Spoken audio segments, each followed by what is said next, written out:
Hello folks! Navajo Nation is a lot larger than people would think. It is the largest Indian reservation in the country. So think of all those states on the East Coast, those little bitty small states. Rhode Island, Connecticut, Delaware, Massachusetts.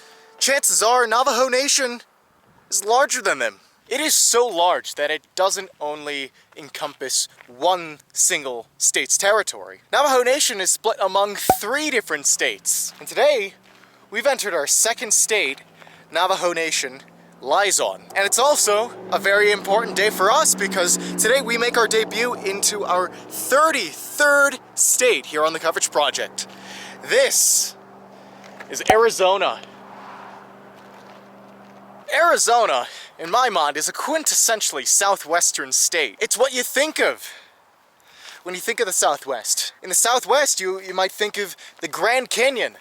So of course, that's Arizona's crown jewel here. We're not at the Grand Canyon right now, but this might be what you think of. A landscape, beautiful shot of the vibrant colors. Believe it or not, Arizona is a state of beautiful colors. You have the red rocks in the distance. You have the blue skies. You have the green trees. There's a lot of trees and plants in Arizona, believe it or not. National forests are abound, and even in places that aren't federally designated, you'll still find quite a lot of green, lush landscapes. It doesn't hurt that we are in Arizona's wet season, so you're gonna probably see a lot more green than you otherwise would the rest of the year. You see the brown of the different streams along this state, or in this case, people call it a wash here in the Southwest. Not a stream, not a brook, a wash.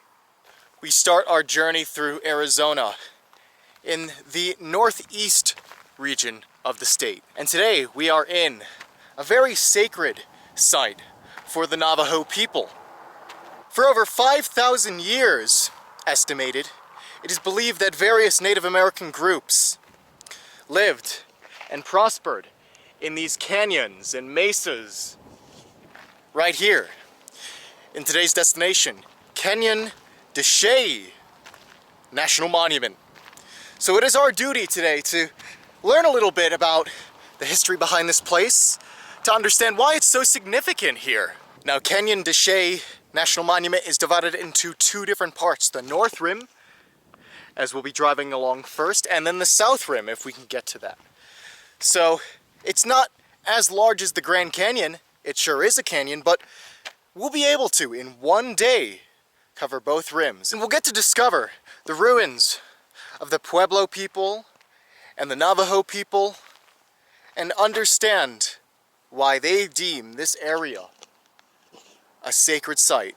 With a wealth of history and culture that's oh so grand, let's take our first steps into Arizona, our newest desert land.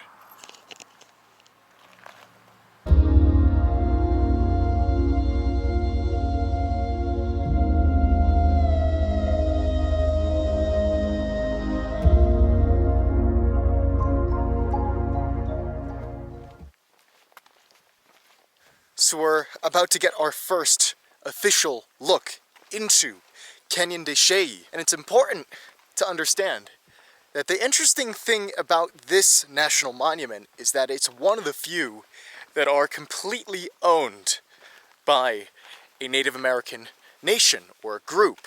We are entirely within Navajo Nation, so it would only make sense that the Navajo people, the Navajo Nation, would have complete ownership of it. Now, the National Park Service does have a hand in the preservation of this national monument. It's just that they cooperate with the Navajo Tribal Trust, so they don't really have any real authority over the park itself. This is a completely native, indigenous park in a way. Oh my goodness, you really have to see this, you all. Let me show you what Canyon de Chelly is all about.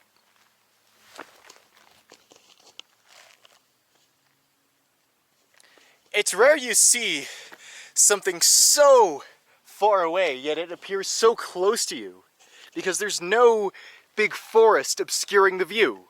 It's just you yourself standing here, and then that giant canyon area right in front of you. It really takes my breath away. Not literally, but you know, actually, at this elevation, we're pretty high up. It could take your breath away, literally. Now, many national parks or national monuments or places to see the beauty of nature only really allow you to see one view, one look of a beautiful canyon that may run for tens of miles. But not here at Canyon de Chelly. The great thing about this is you could go on a whole trail, and through the whole trail, or whatever stretch of area you're walking across, you still see the canyon. So we were looking over there, but you can see this panoramic view. This is almost like a poor man's Grand Canyon. Not to say that there's anything wrong with a poor man's Grand Canyon, but if you don't want to go all the way to Grand Canyon, you could just stop here at Canyon de Chelly. Wow, I'm actually so used to all these lush green trails where you know where the path is, because that's the one swath of land that is cleared away. Maybe there's wood chips put on it, maybe there's just gravel or dirt. But here where there's nothing but red rock and earth, you need these stones to mark the path you're going on the trail. Not that you need to stay on the trail. It's wise to. I would suggest stay on the trail wherever you are here in the West. But if you felt adventurous, you could still deviate off the path.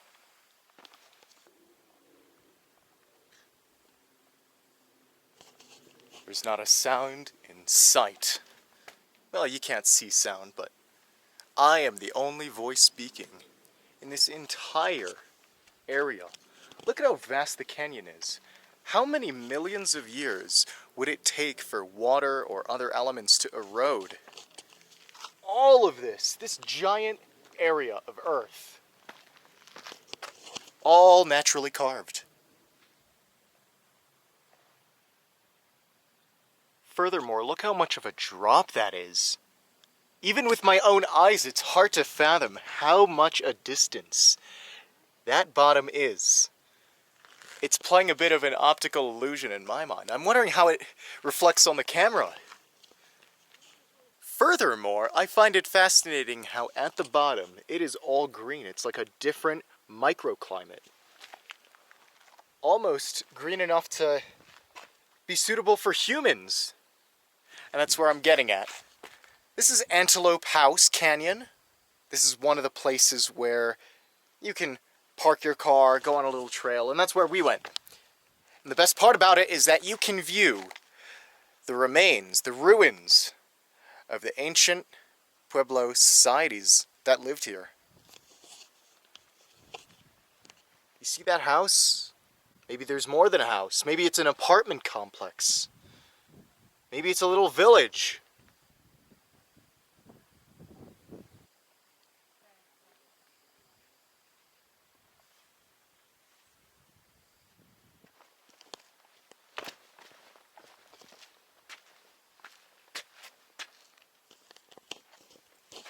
Now that's what I'm talking about. More of these impressive canyons.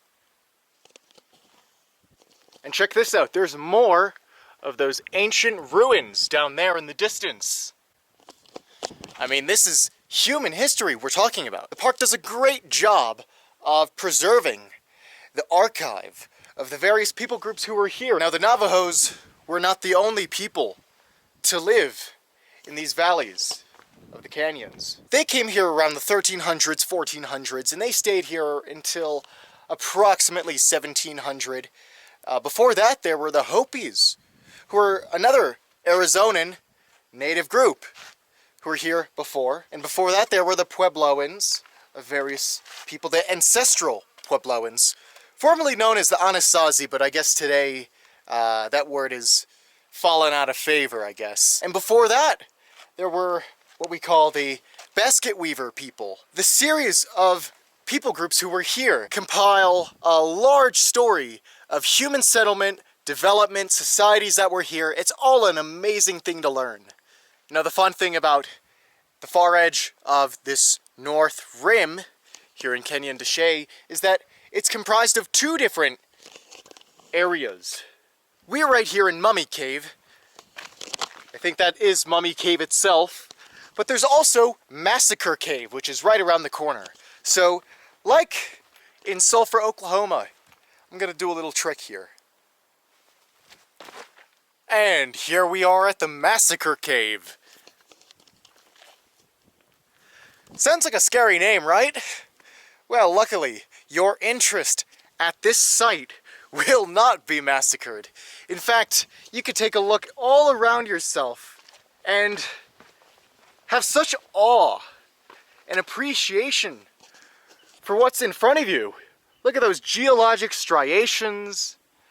This millions of years old canyon has been around longer than you or I or anybody you know, any of your ancestors. This has been around for a long time. This is an ancient canyon, and the indigenous people of the Southwest definitely appreciated it too. I can't even believe it. You could see it with the smile on my face. We are in Arizona. Arizona, this is amazing. And Navajo Nation too. I always thought I'd have to wait years and years just to see the beauty that sits in this state. But here we are sharing the wonderful experience of traveling to Arizona. That's it for the North Rim. I think we got to take a look at the South Rim, because there's a lot to see there.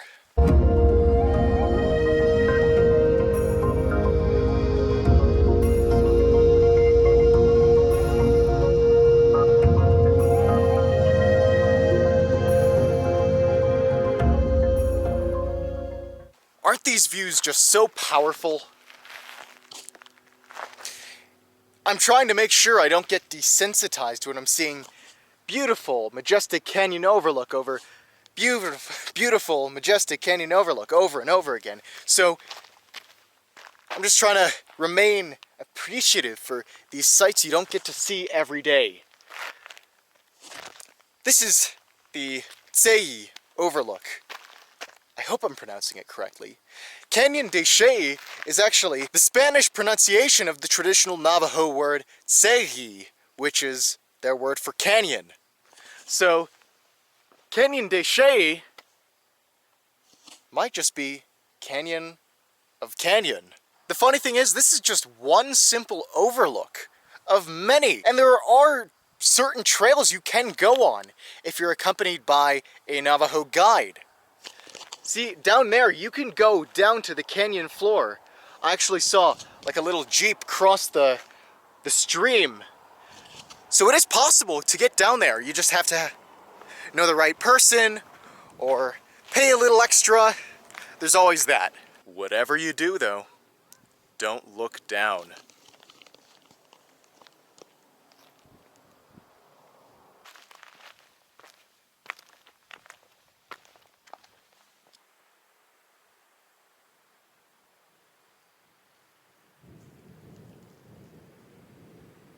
You wonder, how could geologic history happen in such a way that that just stands on its own, separate from all these other giant earthen structures? I mean, looking at the shape of this entire canyon system, it doesn't surprise me that a lot of people in history wanted to inhabit this area. From the Pueblo people to the Hopi to the Navajo, the Diné. There's so much protection around. The natural barriers would prevent enemy tribes and groups from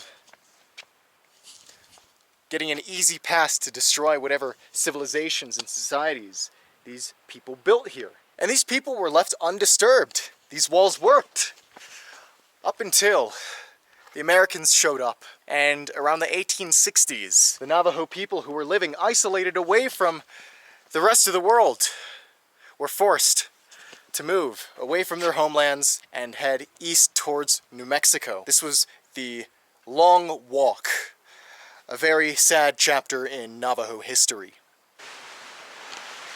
The upcoming thunderstorm is making things very, very windy out there. I figure it's a lot easier to talk about this within the safety of this cave. So, hopefully, brutally forced off their homeland, they were forced to march a good 300 miles towards New Mexico. And it was a long, hard journey for them. They had to endure starvation, fatigue. A lot of people died. A lot of people got sick. It was not a fun time. Once at the place the Americans wanted them to be, they were interned at these camps. And they suffered a lot of malnutrition, disease, horrible living conditions. It was only at the end of the 1860s that they were allowed to return to their native homeland. And even 150 years after this long walk, the Navajo are still reeling from the effects of the culture and heritage they lost. They lost everything, their livelihoods on this. So they're still trying to reclaim what they can.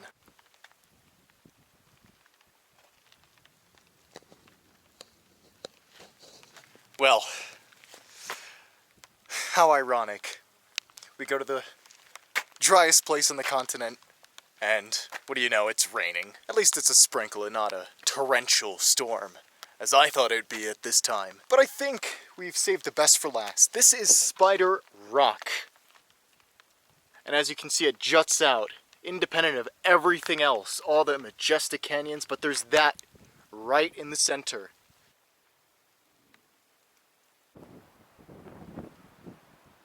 You know, all around the country nowadays, you see when you cross the state line, a welcome to this state sign, welcome to Texas, welcome to Oklahoma, welcome to New Mexico, welcome to Arizona. But before there were these tourist-catered billboards, you would have natural attractions that would serve as that checkpoint, that state welcome sign, if you will.